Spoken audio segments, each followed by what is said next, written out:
नमस्कार मित्रांनो, माय सपोर्ट या मराठी यूट्यूब चॅनलवर तुमच्या सर्वांचे मनापासून स्वागत आहे। संपूर्ण महाराष्ट्रासाठी आताच्या क्षणाच्या सर्वात मोठ्या आणि महत्त्वाच्या ठळक बातम्या। राज्यात 10 धडाकेबाज निर्णय, सर्वांसाठी खुशखबर। 28 ऑगस्ट गुरुवार, काही मिनिटापूर्वीच्या ह्या बातम्या आहेत। या संदर्भात सविस्तर माहिती या व्हिडिओत जाणून घेऊया।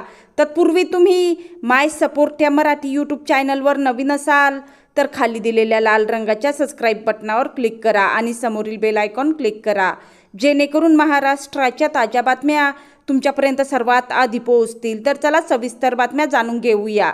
तर बघा, पहिली सर्वात मोठी आणि महत्त्वाची बातमी, लाडकी बहीण योजनेबाबत मोठी अपडेट समोर आली आहे। लाडकी बहीण योजनेच्या लाभार्थ्यांना आता ई-KYC करणे गरजेचे आहे।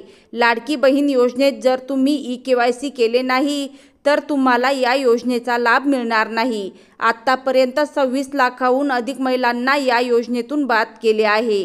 यानंतरही अनेक महिलांचे अर्ज बाद केले जाणार असल्याचे समोर आले आहे। जर तुम्ही या योजनेचा लाभ घेत असाल तर तुम्हाला ई-KYC करणे अनिवार्य आहे। त्यानंतरची सर्वात मोठी आणि महत्त्वाची बातमी बघा, मनोज जरांगे पाटील हे काल मराठा समाजाला ओबीसीतून आरक्षण मिळावं या मागणीसाठी मुंबईकडे निघाले आहेत। गावगाड्यातील मराठा समाजातील तरुण जरांगे पाटलांच्या या आंदोलनात सहभागी होत मुंबईकडे मार्गक्रमण करत आहेत। अशातच मराठवाड्यातील अनेक लोकप्रतिनिधींनीही जरांगे पाटलांच्या या आंदोलनाला जाहीर पाठिंबा दिला आहे। त्यानंतरची सर्वात मोठी आणि महत्त्वाची बातमी बघा, जर तुम्ही 70 वर्ष किंवा त्याहून अधिक वयाचे ज्येष्ठ नागरिक असाल तर तुमच्यासाठी एक चांगली बातमी आहे।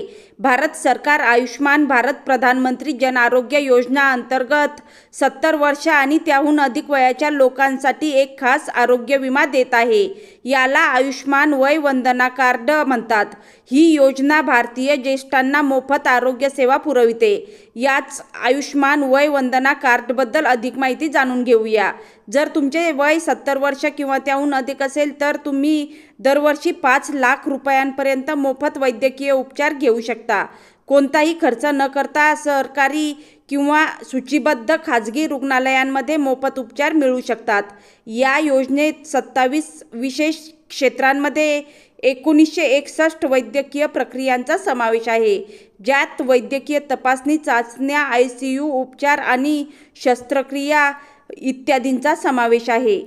त्यानंतरची सर्वात मोठी आणि महत्त्वाची बातमी बघा, उच्च शिक्षण घेणाऱ्या विद्यार्थ्यांची प्रवेशासह विविध शैक्षणिक कामकाजांसाठी आवश्यक कागदपत्रे मिळण्यासाठी माराव्या लागणाऱ्या हेलपाट्यांपासून आता सुटका होण्याची शक्यता आहे। महाराष्ट्र लोकसेवा हक्क अधिनियमाअंतर्गत विद्यापीठाशी संबंधित सेवा आता आपले सरकार संकेतस्थळावर उपलब्ध करण्यात आल्या आहेत। उच्च व तंत्र शिक्षण विभागाच्या वतीने विद्यापीठांशी संबंधित अधिसूचित सेवा आपले सरकार संकेतस्थळावर ऑनलाईन सुरू करण्याबाबत मंत्रालयात नुकतीच बैठक झाली।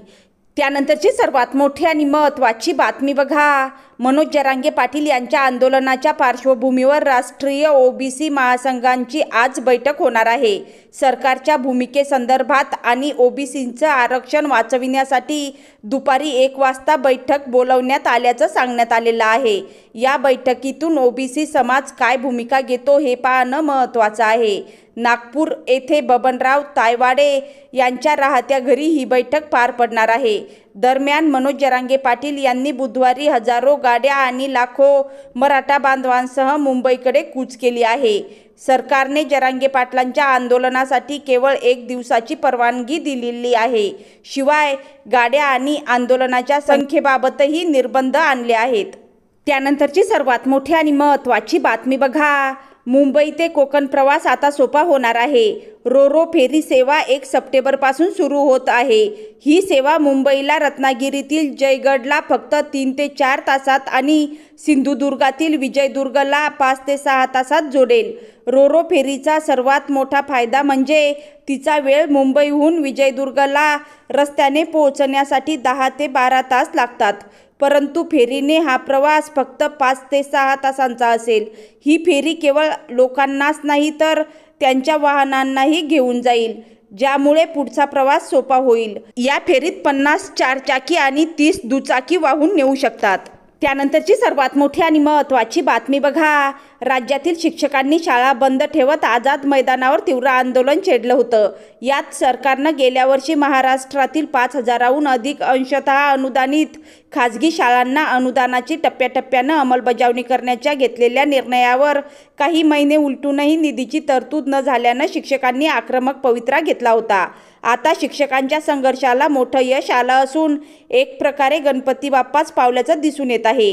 राज्य सरकारच्या मंत्रिमंडळाच्या बैठकीमध्ये या टप्पा अनुदानासाठी निधी देण्याच्या निर्णयाला मंजुरी देण्यात आली होती। या संबंधित जी.आर. अखेर सरकारकडून काढण्यात आला आहे।